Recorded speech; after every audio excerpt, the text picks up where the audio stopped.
माधोपुर में गोपाल नाम का एक व्यक्ति अपनी पत्नी सरोज और बेटे मुकुल के साथ रहता था। सरोज गोपाल की दूसरी पत्नी थी। उसकी पहली पत्नी बेटे मुकुल को जन्म देने के कुछ महीने बाद ही गुजर गई। फिर मुकुल के लालन पोषण के लिए गोपाल ने उससे दूसरी शादी कर ली। सरोज मुकुल की देखभाल करने लगी। एक रोज अचानक से सरोज को चक्कर आने लगे और उसे पता चला कि वो माँ बनने वाली है। ये बात सुनकर घर में सब बहुत खुश थे। फिर 9 महीने बाद उसने एक बेटे को जन्म दिया, लेकिन फिर भी सरोज मुकुल को उतना ही प्यार करती थी। ऐसे ही समय बीता। एक रोज सरोज की माँ विमला उसके घर आती है। कितना प्यारा है मेरा वंश, और कितना सुंदर और गुणी भी। हाँ माँ, मुकुल बड़ा ध्यान रखता है वंश का। दोनों भाइयों में बड़ा प्यार है। ये तू क्या कह रही है? मत भूल, सिर्फ वंश तेरा बेटा है और ये मुकुल तेरी सौतन का। धीरे धीरे दोनों बड़े हो रहे हैं। ऐसा ना हो बड़ा बेटा होने के नाते दामाद जी सब कुछ इसके नाम कर दे। इससे अच्छा है तुम इस कांटे को अभी बाहर निकाल फेंको। अपनी माँ की बात सरोज के मन में भी घर कर जाती है। एक रोज मुकुल स्कूल जा रहा होता है, तब सरोज वंश को गिलास भर कर दूध पीने को देती है। माँ, मुझे भी भूख लगी है, मुझे भी दूध दो ना। और दूध नहीं है घर में? और कितनी बार कहा है तुझे मेरे बेटे के खाने पीने और दूध पर नजर मत लगाया कर। मेरी माँ बिल्कुल ठीक कहती है। तू ना एक सपोला है जो कल को अपने भाई को ही निगल जाएगा। सरोज अब अपने दोनों बेटों में भेदभाव करने लगी। जहाँ उसने मुकुल को सरकारी स्कूल में पढ़ने के लिए डाला, वहीं उसने अपने बेटे वंश को शहर के बड़े स्कूल में पढ़ने के लिए डाल दिया। बड़े स्कूल में जाने पर वंश अपने अमीर दोस्तों को पैसे खर्च करते देखता तो वो भी सरोज से पैसे मांगता और सरोज उसे चुपके से पैसे दे देती। सरोज स्कूल से आने के बाद मुकुल को खेतों में काम पर भेज देती। जाओ मुकुल, अब तुम स्कूल से आ गए हो तो अब खेतों में काम करने जाओ। और ये ले, 2 रोटी अचार के साथ रख दी है, वहीं खा लेना। और वंश, आप मेरे लाल, मैं तेरे लिए पास्ता बना देती हूँ। मुकुल रोता हुआ खेतों में चला गया और पेड़ के नीचे रोते हुए वो सूखी रोटी खाने लगा। फिर 10वीं के बाद ही उसने मुकुल की पढ़ाई छुड़वा दी। ऐसे ही समय बीता। दोनों बच्चे बड़े हो गए। अब सरोज ने मुकुल की शादी गांव की एक सीधी साधी लड़की आरती से करवा दी, जबकि वंश शहर की एक मॉडर्न लड़की को ब्याह कर ले आया। लेकिन शादी के बाद वो अपनी बहू से कुछ काम नहीं करवाती।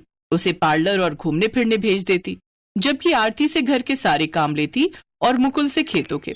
साथ ही अपने बेटे वंश की जिद को दिन पर दिन पूरा करती गई और वो जितने पैसे मांगता उसे देती गई। धीरे धीरे सरोज और वंश ने मिलकर गोपाल को पूरी तरह मुकुल और आरती के खिलाफ कर दिया और उन्हें घर से निकलवा दिया। अब तुम दोनों यहाँ नहीं रहोगे। तुम दोनों जंगल में बने हमारे पुराने घर में चले जाओ। उसके अलावा तुम्हें देने के लिए मेरे पास कुछ भी नहीं है। सुना नहीं क्या कहा इन्होंने? चलो निकलो अब यहाँ से। गोपाल आरती के साथ वहां से चला गया। जाते हुए पीछे से गोपाल उसके पास आया।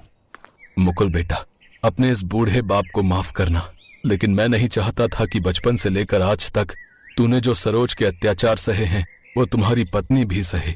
जहां मैं तुम्हें भेज रहा हूं वो हमारा पुश्तैनी घर है। तुम्हारी माँ ब्याह कर वहीं आई थी, उसमें उसकी खूब यादें हैं।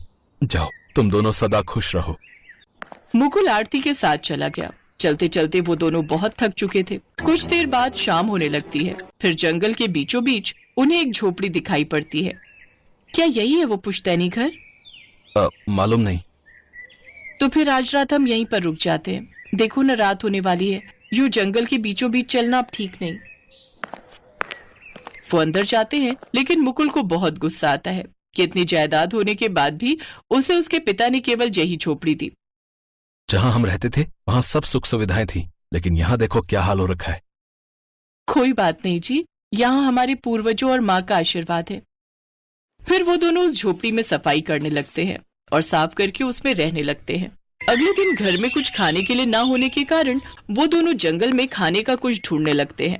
कुछ फल लेकर वो दोनों उस झोपड़ी में लौटते हैं तो अंदर का नजारा देखकर हैरान रह जाते हैं, क्योंकि अंदर जाते ही वो झोपड़ी बिल्कुल राजमहल जैसी बन जाती है, जहाँ हर सुख सुविधा थी और ढेर सारे पैसों से भरा संदूक था।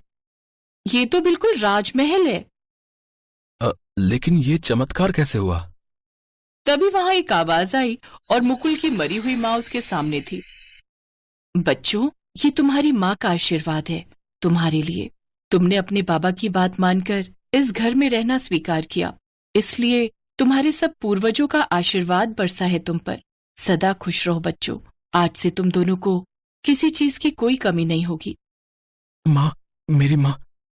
इतना कहते ही उसकी आत्मा वहां से गायब हो जाती है। अब मुकुल और आरती की सारी परेशानियां खत्म हो गईं। अब उनके पास धन दौलत आ गई। अब मुकुल ने अपनी माँ के नाम के वृद्धाश्रम खोल दिए, जहाँ कई बेसहारों को पनाह मिली। एक दिन मुकुल को वृद्धाश्रम से एक फोन आता है। सर, आज हमारे वृद्धाश्रम में एक नया जोड़ा आया है जो काफी दुखी लग रहा है, ना कुछ खा पी रहा है। अगर आप एक बार आ जाते तो। मुकुल और आरती वृद्धाश्रम की ओर निकल पड़े। वो उस नए जोड़े के पास गए जहाँ दोनों कमरे में बैठे हुए होते हैं। नमस्ते माताजी। नमस्ते पिताजी। मुकुल की आवाज सुनते ही गोपाल और सरोज पलट कर देखते हैं। वो कोई और नहीं बल्कि मुकुल के माता पिता ही थे। माँ, बाबूजी, आप दोनों यहाँ? हमें हमारे कर्मों की सजा मिली है। जिस दिन हमने तुम्हें घर से निकाला उसके कुछ दिन बाद ही वंश और कनिका ने धोखे से हमसे सारी प्रॉपर्टी ले ली और हमें घर से बाहर निकाल दिया। मुझे माफ कर दो बच्चों, मैंने तुम्हारे साथ बहुत बुरा बर्ताव किया। आप माफी मत मांगिए माँ, और अब आप दोनों यहाँ नहीं, अपने इस बेटे के साथ उसके घर में ही रहोगे। अब वो मुकुल अपनी पत्नी और माँ बाबा के साथ उस घर में रहने लगा। तो वहीं दूसरी ओर वंश अपनी सारी प्रॉपर्टी जुए में हार जाता है और पूरी तरह बर्बाद हो जाता है, जिसके बाद उसकी पत्नी कनिका भी उसे हमेशा हमेशा के लिए छोड़कर चली जाती है।